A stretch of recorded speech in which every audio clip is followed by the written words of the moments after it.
Josh, I'm sitting here watching your video. I'm glad you made the video because now I know exactly what your issue is and what type of mirror you have. Okay? You're right, there is I have your picture here. I froze your video, obviously. When you buy a mirror, I'll just start with that. When you buy a mirror, it comes with the whole assembly. The reason they're telling you it's $500 or whatever it is Toyota doesn't sell any of the parts separate minus the glass. They will sell you the glass. The glass does pop out. Okay? I don't recommend trying to pop it out because you could break it. And if you do it wrong, you will actually break the actual pad and the motor setup that actually makes the mirror move around. Okay?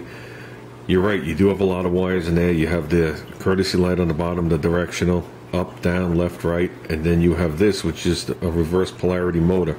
Sounds to me like the motor's working fine. It just sounds like the gears are stripped. But that's besides the point. Okay? If you bought a mirror, it would come with all this, and it would come with what they call a delta sash. On the inside of the van, there's a cover that pops off, and there should be 3 bolts. But if I'm not mistaken, I think you can get to one of the bolts, and the other 2 bolts are underneath the door panel, or yeah, I'm pretty sure that's what it is. But the harness comes through, runs down the door panel, like you said, about 6 inches, and then another harness in the door clips to it. It's pretty much that simple. There's no unwiring. There's nothing really complicated about it. It doesn't go where you see it run from the front of the door into the A-pillar. It's nothing like that.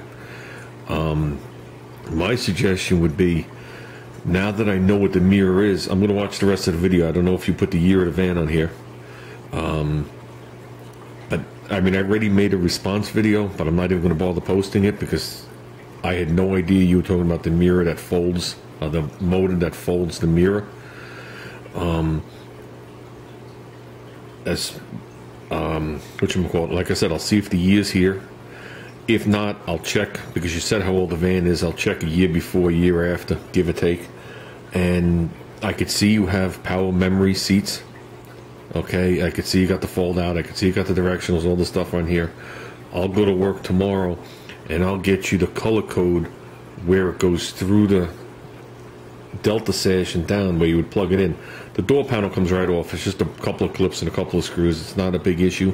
You should be able to handle it without a problem.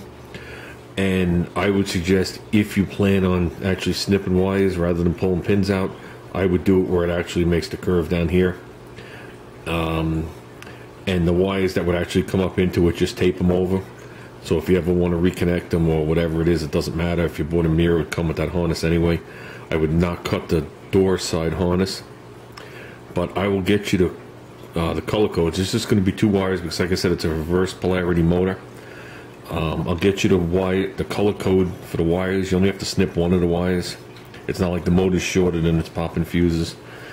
Like I said, the video here answers all my questions that I need to know. You know, I had a list of things for you, but there's no need to post any of that. Like I said, I'll go to work. Let me re-answer that. I'll go to work on Saturday. Tomorrow I'm off. Tomorrow's Friday. Today's Thursday, obviously. Tomorrow I took the day off to be with my son.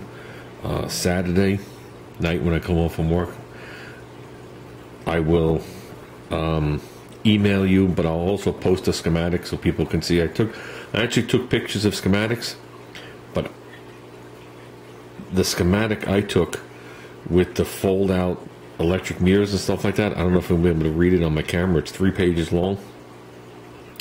I don't know if it's, like I said, I don't know if it's clear enough. I'll put it on my computer and see if I can see it.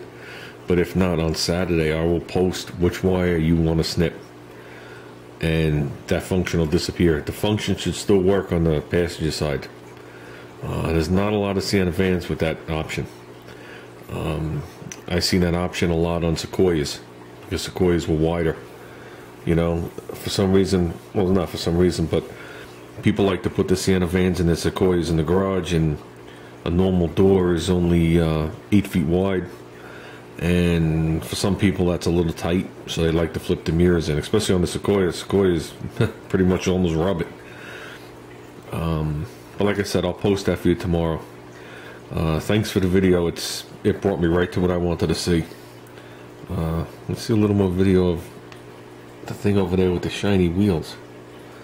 No shagging wagon. So, but I also made a video talking about what you mentioned, talking about, you know, looking for a new truck. I will post that if you want to take a peek at it. Just remember, it's only my opinion. You know what I mean? Everybody has an opinion. My opinion doesn't mean nothing. But I did make a response to what you were, talking about and stuff like that. Maybe there's some helpful information in there, maybe not. So, okay. I'll post another video on Saturday for you. Take care, buddy.